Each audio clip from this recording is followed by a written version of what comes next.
তৌসিফের এই গানটা আমার খুবই পছন্দের।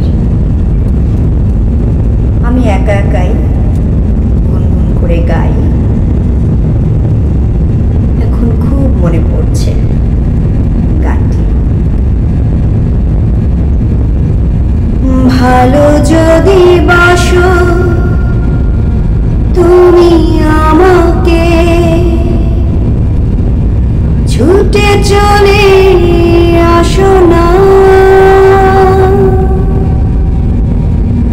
দূরে কোথাও আছি বসে, হাত দুটো দাও বাড়িয়ে, বিরহ ছুতে চাই মনের দুয়ার, দু চোখ